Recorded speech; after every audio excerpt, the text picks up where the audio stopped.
The entire team at Emsolation want to acknowledge that we are gathered on the traditional lands of the Wurundjeri people. We want to recognise that we are recording and telling our stories on the stolen land of our country's first storytellers.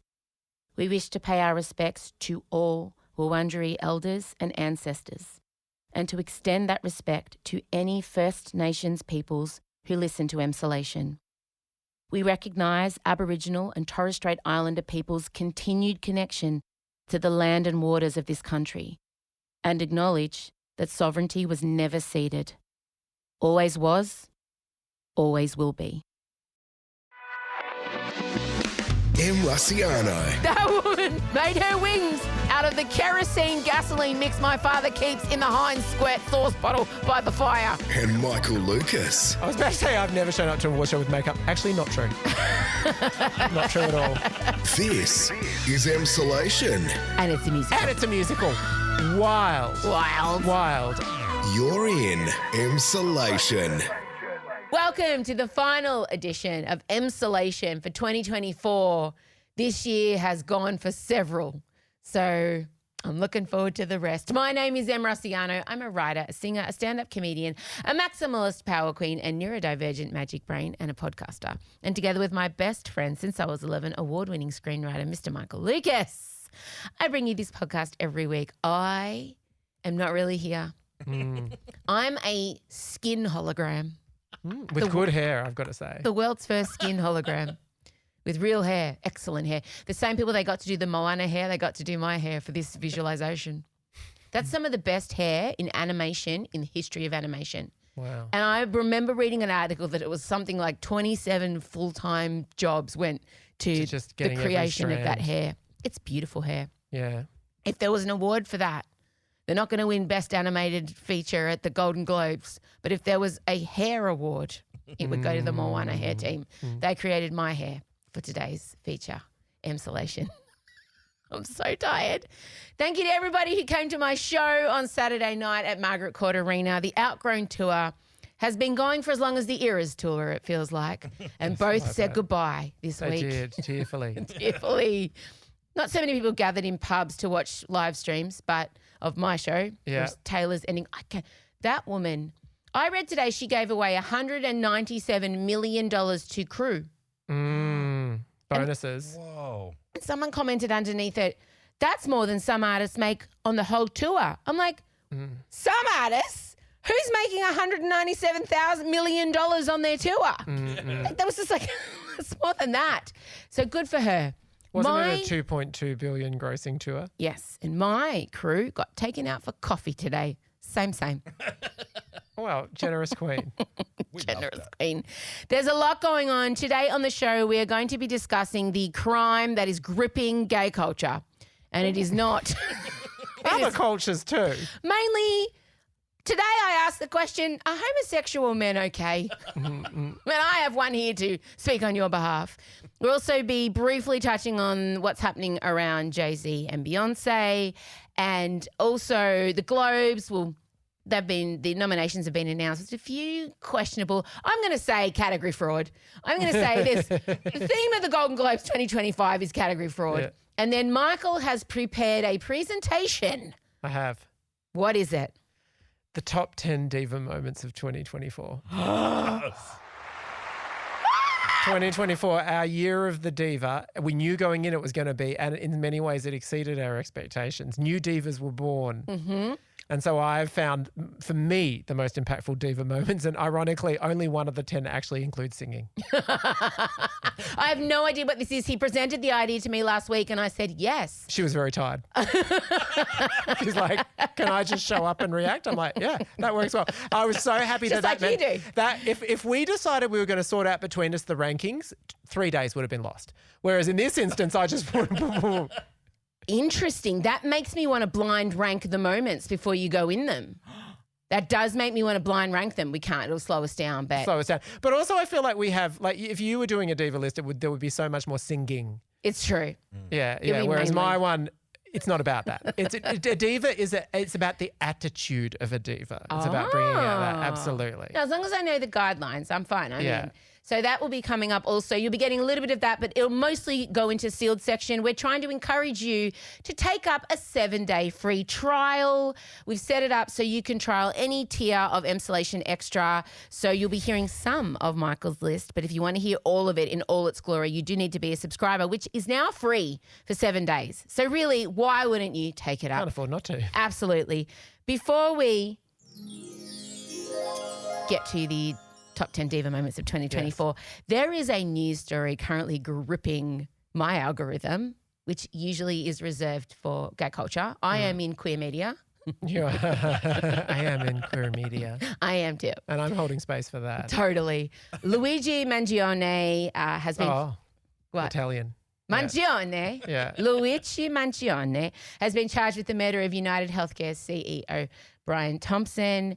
And we heard of the crime. There was a massive manhunt. He was pictured flirting with a clerk at a hostel with his mask off, which gave the police the first clear vision of his face. And when the internet collectively saw Luigi's face, they baby girled him. They gave him the Ryan Murphy treatment. There were people writing things like, I can fix him. It's not funny. Exactly. And herein is the issue. This kind of news story, he's very handsome. He's jacked. He also, took on a CEO of a healthcare company that is hated. They're hated. Specifically, this one has the most complaints against it, has the least amount of payout percentage, recently took anesthesia off of their things that they will cover. And a lot of Americans have grievances with these companies. So he's kind of taken out somebody. The victim was someone that largely doesn't have a lot of sympathy. There's not a lot of sympathy for very wealthy CEOs of health companies. No. So people are separating what he's done and very much focusing on his appearance. But initially, sure, you can get swept up in the camp culture of this moment and the way people are making him a gay icon, and they're putting like Lindsay's mugshot up, Paris's mugshot up.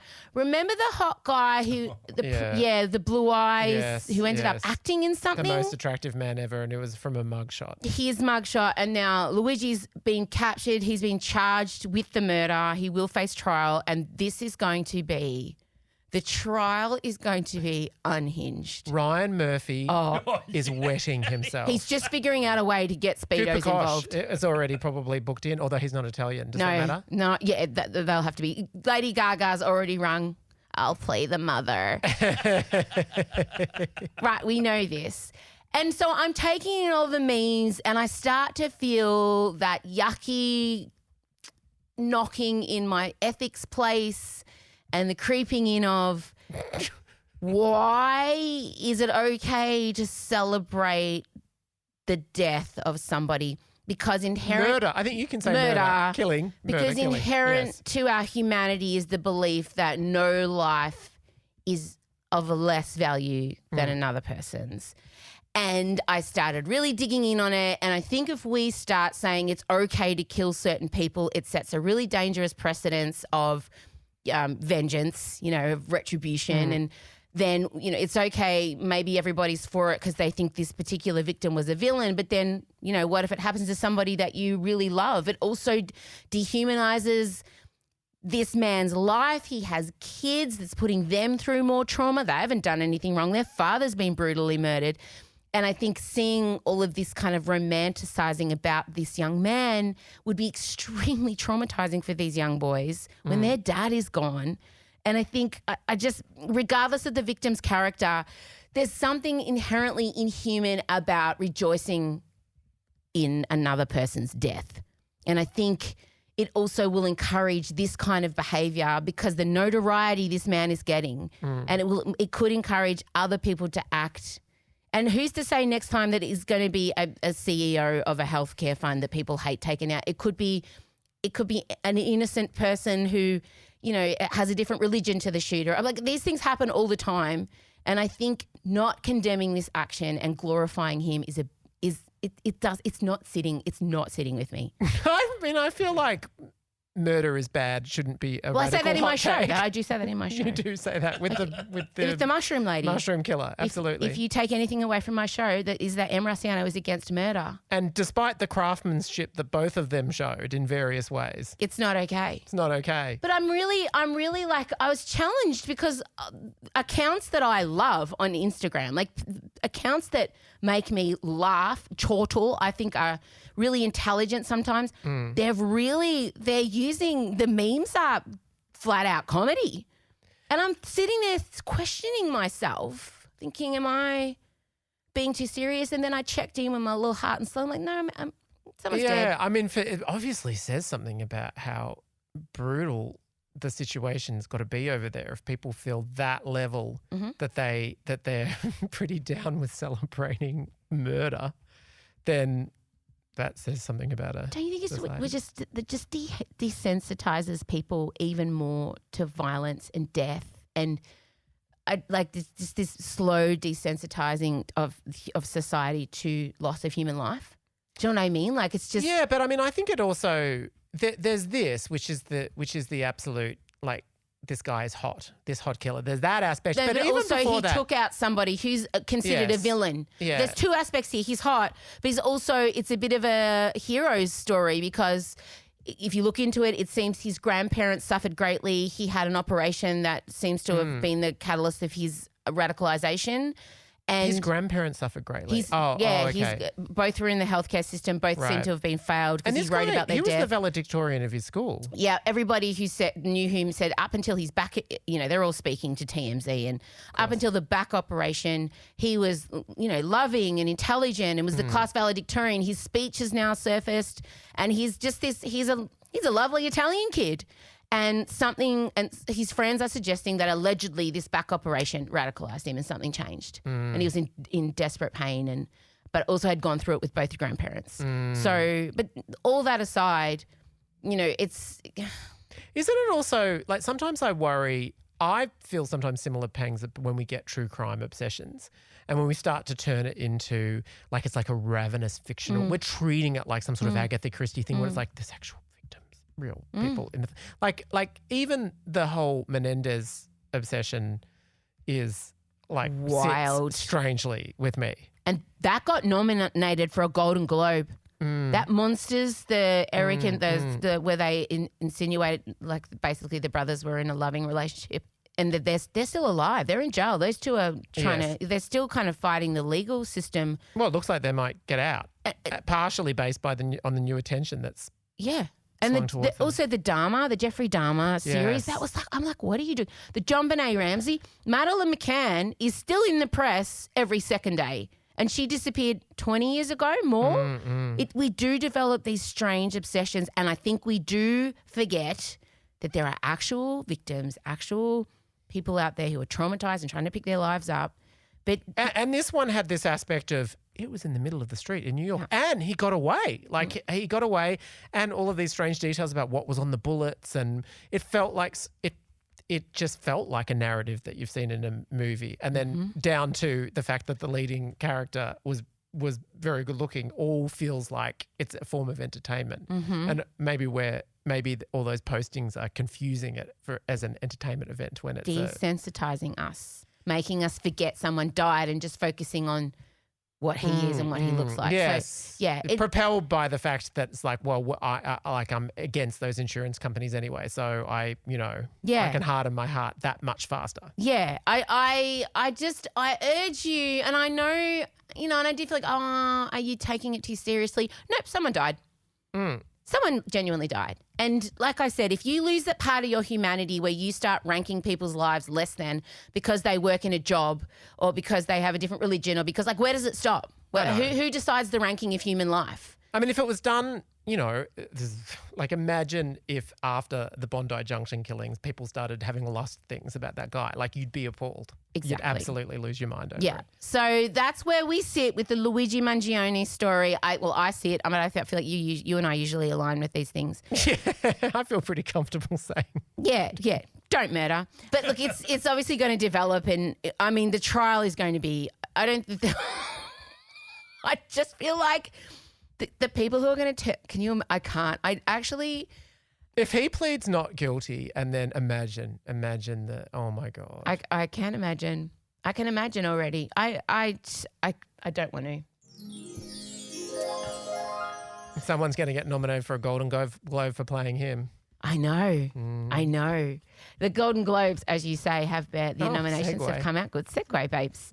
And Emilia Perez is leading the way with 10 nominations. The extremely controversial Emilia Perez, GLAAD have come out and said that the portrayal of the trans character is, I want to say, retrograde or...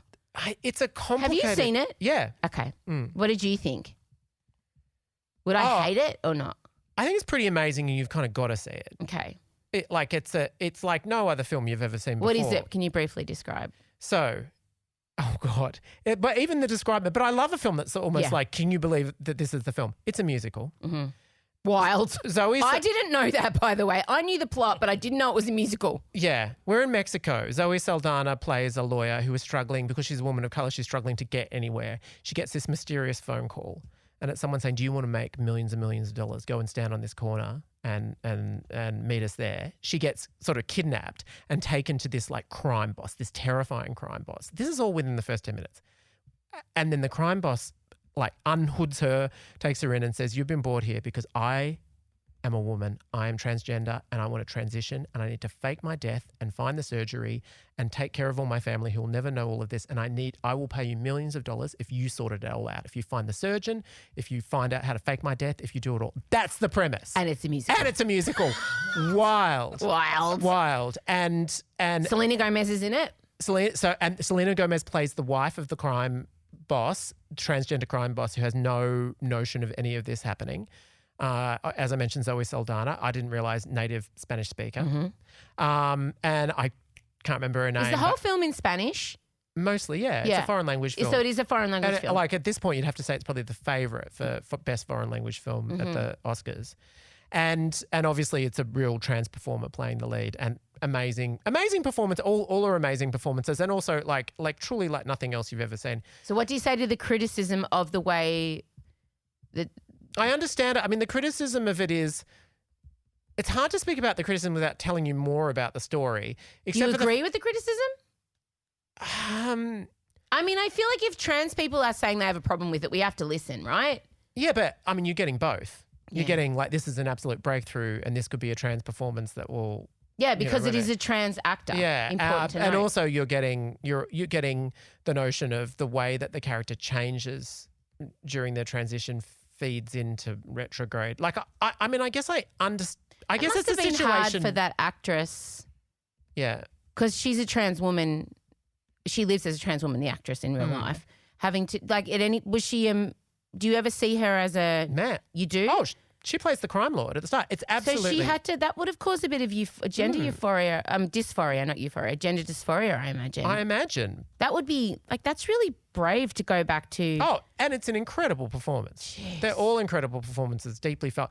I mean, for me, it hasn't registered as one of those times where the film is like cancelled. You can never watch that because it's too terrible. It's more. It's so bold. And some people find aspects of it problematic and there's a conversation around that. Mm. But, I mean, I think two things can be true at once. It's like I found it pretty riveting. Okay. Will I like it? Will I like it? I think so because it's like truly, as you know, Madonna called it a masterpiece. She loved it, her favourite film. She's just upset they didn't ask her. She speaks lovely Spanish. La Isa Bonita. That's all you need. Yeah. La Isa Bonita. Yeah. Samba, when the samba played.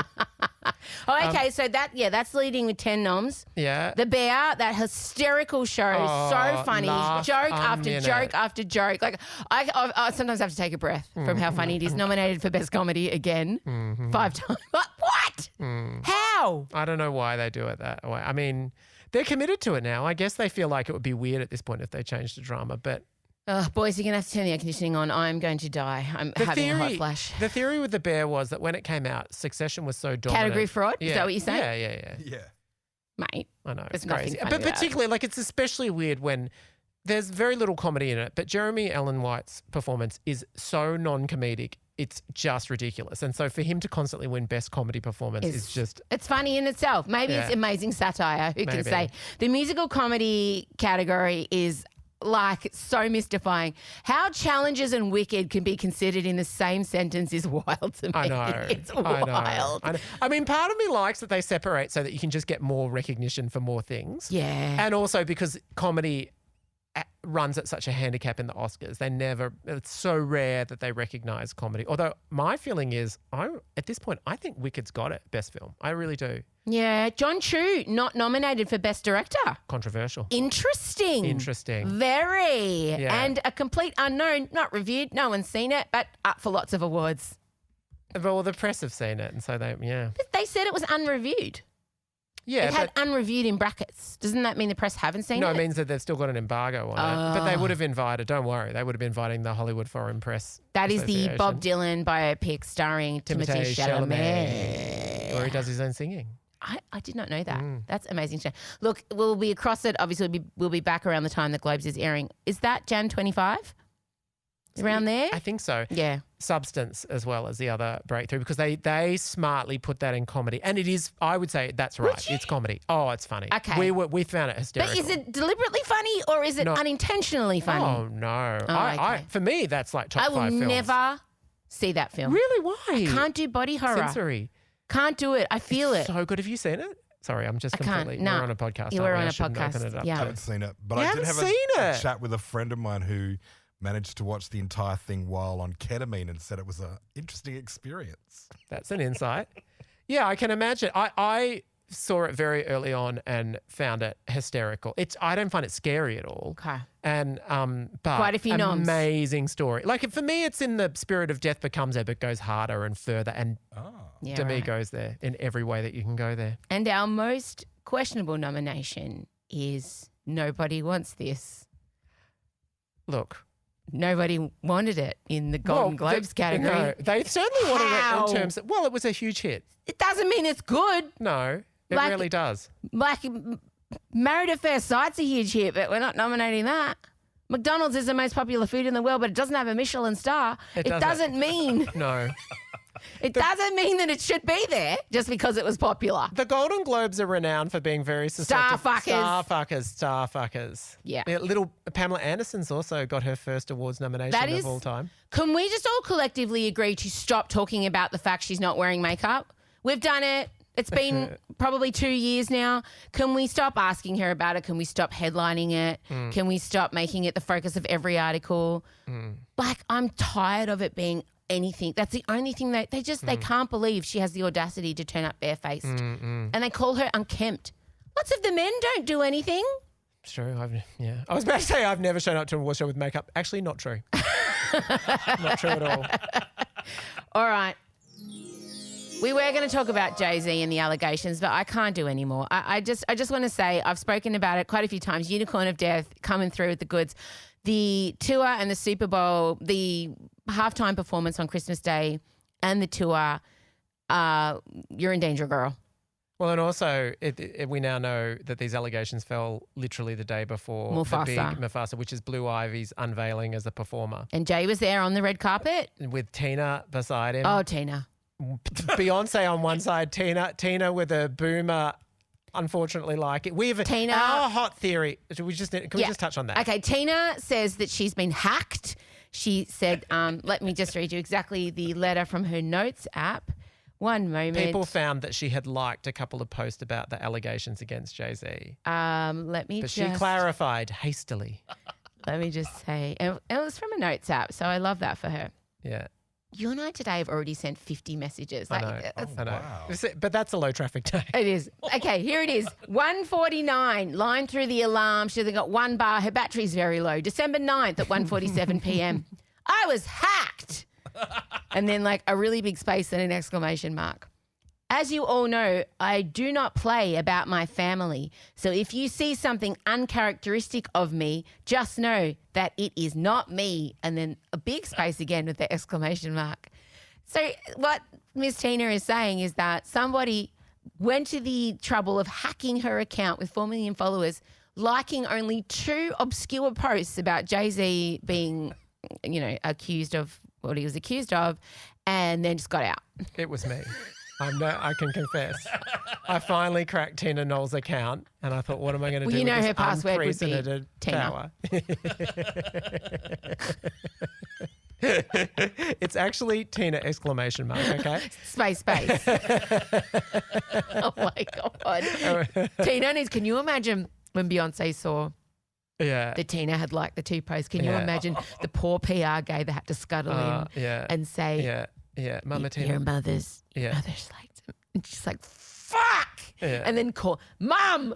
And Tina I'm being- dealing and then with enough and then- this weekend. Tina having to get her. This is Tina. Tina's like, oh, She's like, I'll shit. fix it. Oh, wait. And you know it was an iPad. It was an iPad. It was an Tina's iPad. getting it out. I'll write a notes app. I mean, we can choose to believe. Did I hack her or someone? Was she out there in a coded way trying to say he's guilty? Or is she just a boomer who Boomer. doesn't know how to work her phone, was accidentally was ravenously looking at everything Yeah. and then liking it? Yeah. I think we know. I think we know what happened there. So, indeed. All right.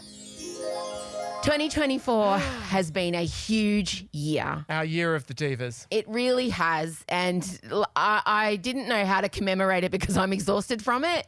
I mean, I've had Anomalous, Emsolation Extra, the Outgrowing Tour. It's just various other things. But it's just been, exhausting. We say this, but she's still going to absolutely know every detail about every single thing that she won't have missed a thing. I have no idea what's on his list. No. So we will now We're going to go into it. Yeah. Michael Lucas's top 10 diva moment. Okay, and I'm going to preface this by saying, So I'm really excited because this is just me reacting. yeah. I have no idea. Yeah. I'm going to preface by saying that for me, I'm defining a diva. It's certainly not limited to singing or just acting. A diva could be a singer or an actress, but for me, a diva is kind of an attitude. Mm-hmm. And more than anything, it's you behaving to your own strict definition of how you should behave, like committing to that. We love that. Defying what might be expected of you. I or mean, if appropriate. Shizzling and Rolling in Blood isn't on there, I don't know what to believe. Well, who knows? And also the other thing that I want to acknowledge as well, we knew coming into this year it was going to be huge for divas because we had new albums from Beyonce, Taylor, Ariana, Katy, Billie, Dua, plus Madonna and Taylor were still Charli touring. XCX. Plus we had Gaga and Ariana acting, plus Cher was releasing a biography. Like the deck was stacked. We could not have... Was Barbara's biography this year or last year? year. I couldn't remember. Last year. And also we ended up having a very diva-heavy election cycle. But I'm just going to say none of them have made the top 10. Notable mentions. So a notable mention to Charli XCX immediately saying Kamala is brat, and then that being taken up by Kamala's team, obviously. Which was a mistake in hindsight. Yeah, and notable mention, of course, to Lady Gaga singing Edge of Glory and crying when it turns out we were not, in fact, on the edge of glory. Quite the opposite. Yes. And also Beyonce saying she wasn't there as a celebrity or as a politician. She was there as a mother. Oh, that's not I for sure thought that would make the list. No. Well, look, it's going to be controversial. You Already might hate is. some of it. Okay. All right. So for number 10, this is ridiculous. I'm so excited. For me, one of the diva moments that I return to, and I'm going to go out and say this is the only one that involves actual singing, but the Grammys this year, Miley Cyrus went on stage and her performance... Flowers. Yes. And she went full Cher and Tina on the Grammys. Yeah. And it was this performance. Beyonce was in the audience watching, and it was this performance that made her think she needs to be on my Cowboy Carter album. So this is a point in diva history. It's diva serving diva, watched by diva, who then adds to diva. I love that. But there's one particular I know the gesture. moment. I know. Okay, all right. Let's just play. The hair. No, that not for me. I thought about the hair. I just want to fucking. No. I just want a fucking That's Grammy. right. So what we're referring to is it's loaded. The whole performance is diva moment. There's the hair moment. There's the I just want one of my first fucking Grammy. There's also the bit where she says, you don't pretend you don't know what this song is. I'm not including any of that. But for me, there is one moment that is better than all the others, and it is play it. So we've finished the main song. And so we're going into now full Tina Cher.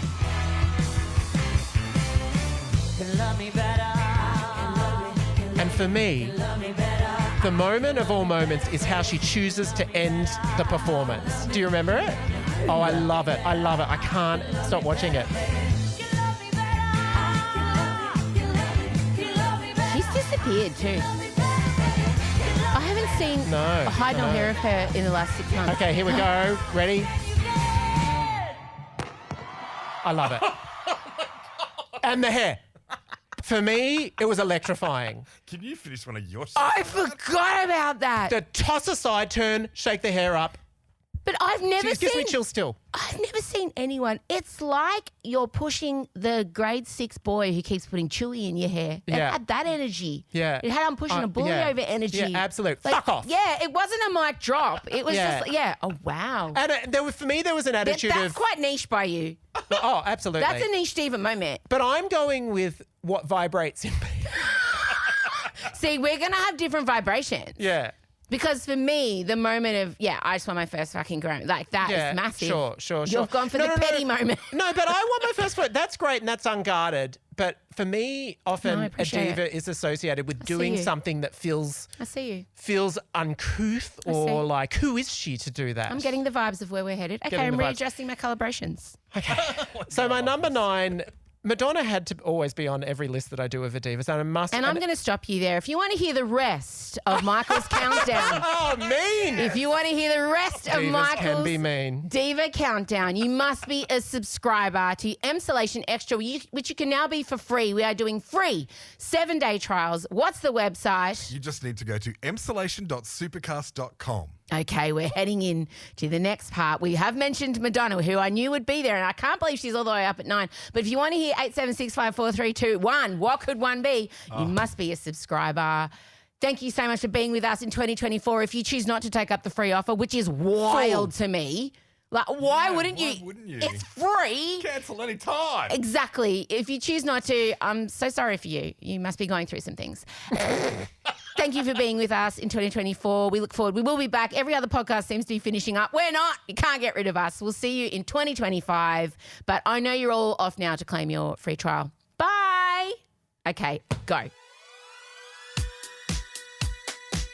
If you want to hear, or even better, watch what happened next, give yourself the gift of Emsolation Extra. For less than $2 a week, you get 2 bonus episodes every week, close friends access on Instagram, pre-sales ticket priority, and merch discounts. There's even exclusive video episodes of our sealed section every Thursday on our Extra tier for less than $3 a week. Find out more at emsolation.supercast.com now. Emsolation with M. Rusciano is recorded at Down the Hill Studios, hosted by M. Rusciano with Michael Lucas. Executive produced by Benjamin Wasley, produced by M. Rusciano. Edited by Ezekiel Fenn, with videos by James Henderson. Socials by Benjamin Wasley, M. Rusciano and Marcello Rusciano Barrow, with assistance from Jem Evans and Isabella Hines. You'll find links to get more Emsolation on Instagram at Emsolation Podcast. And thanks for listening. We can't wait to chat with you again soon.